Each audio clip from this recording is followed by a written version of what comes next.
All right, let's jump right in. We're going to explore a world where what you wear isn't just about fashion.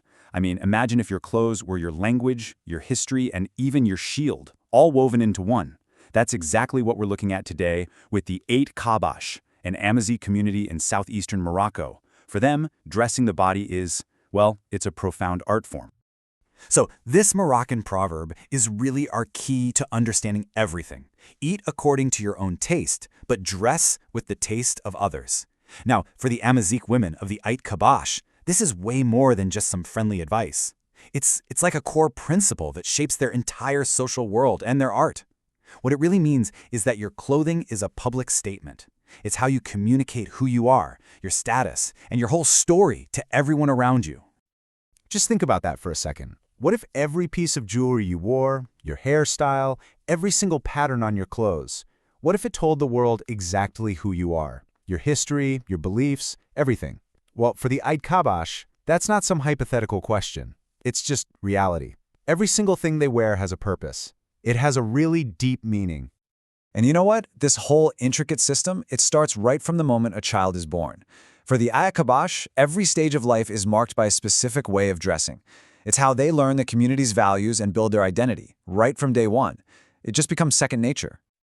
Okay, so for a newborn baby, the first thing they're dressed in has absolutely nothing to do with whether they're a boy or a girl or trying to look cute. Nope. It is all about protection. And we're talking about protection from some pretty powerful, unseen supernatural forces. The biggest threat they're worried about are these spirits called the Janoon. So the belief is that these supernatural beings live in the shadows, and the real fear is that they might snatch a healthy human baby and swap it out with one of their own, a changeling, which would then just get sick and die. So you can imagine the first 40 days of a baby's life are basically a constant battle against this invisible danger. So what do? Well, they take a lot of protective measures. First, a candle is kept burning 24/7 to keep away those jinn that love the dark. The baby's body is rubbed with dry henna to make it strong. And they're dressed in this special white seamless cloth called a tamnegs brazut, which is all about symbolizing purity. Now, on top of the Janoon, there's another threat that's just everywhere, the evil eye, or teat. This is the idea that a single glance, one that's full of envy, even if it's disguised as a compliment, can cause just terrible harm. We're talking sickness, bad luck. It could even kill your animals or, even a person. And if you want to know just how seriously they take this, get this. A common belief in the region says that a full 1/3 of all deaths are caused by the evil eye. A third. I mean, let that sink in. That's a pretty staggering number, and it totally explains why protecting yourself from that envious look is a constant, urgent priority. Okay, so once that intense 40-day protection period is over, the purpose of what a child wears starts to change. It shifts. Now, it's all about clearly defining gender, social status, and the very different paths that a boy and a girl are expected to take in life. And the differences here are, well, they're really stark. A son is seen as highly desirable because he's the one who's going to provide for his parents when they're old. And you see this value reflected right in what he wears. He gets this elaborate, multi-stranded necklace just packed with protective charms, and even a silver knife pendant, which is a nod to their warrior past. And a daughter, by contrast, she wears a simple, single strand of beads. That's it.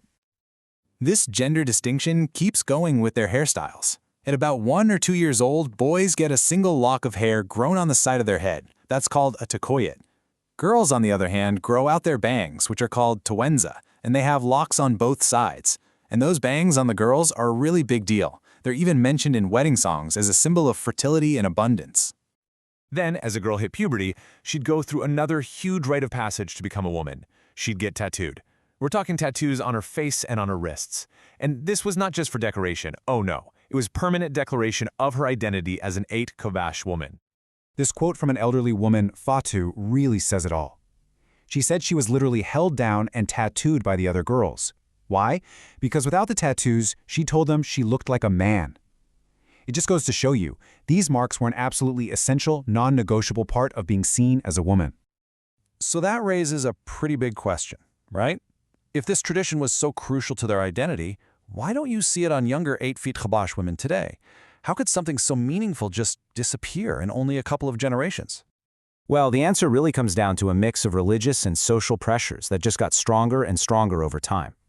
See, as the nomadic Ait Kabash came into more contact with settled Arab towns and more formal Islamic education, tattooing started to be seen as a violation of religious belief.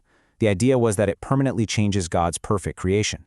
And there was also a belief that the ink would block water from reaching the skin during the ritual washing you have to do before prayer. So with all that pressure, by the 1970s, the practice was basically gone. But this is where the story gets really incredible. The art didn't just die out. The women of the Ait Kabash, even when they had to give up tattooing, found this absolutely brilliant way to keep their artistic heritage alive.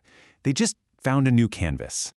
So first, let's look at the art itself. One of the most important tattoo designs was the chevron, these V shapes. The women said this pattern represented the tersal, which are the wooden poles that hold up their nomadic tents. It was literally a symbol of their home, their roots, their identity, etched right onto their skin. And then, something truly amazing happened. Right around the time tattooing was fading out in the 1970s, women started to create these incredibly elaborate embroidered head coverings. And the patterns they stitched? They were the exact same geometric motifs, the chevrons, the lines, the dots, that they used to tattoo on their faces. It was the same art, just on a new canvas. The medium changed, yeah, from skin to cloth, but the artistic language, the meaning, the expression of who they were, all of it was still there. It was this direct, conscious transfer of their cultural heritage, an amazing story of resilience and creativity, really. So let's take a closer look at the artistry of this head covering, the tahruit. It all starts with a central stitch down the middle, the tanamast. That's the foundation. Then, on either side, the women embroider these beautiful symmetrical patterns of trees, flowers, bird tracks, all symbols connected to nature and fertility. And for the final touch, they add metallic sequins. These catch the light and shimmer when they move, creating this amazing energy that, get this, both attracts attention and deflects the evil eye. But of course, culture is never static, right? It's always changing. And today, an Ait Kabash woman's wardrobe is more diverse than ever. It reflects all the complexities and changes of modern life. The story is still being written, and it's still being written on cloth. And the range of choices is just fascinating. A woman might choose to wear the traditional embroidered taryut to show her connection to her heritage, or she might wear a practical jalaba when she goes into town. That colorful imported malaifa, that might signal that she has a relative in the military, which is a sign of prestige. A simple, undecorated black lazar often signals deep religious piety, an adoption of more Arab styles. And the modern hijab is often worn by women who have had a formal education.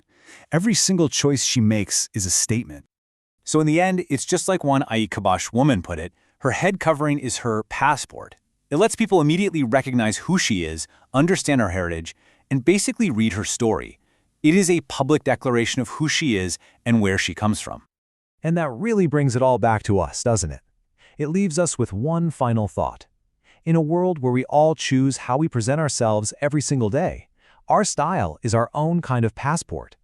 So the question is, what does yours say about you?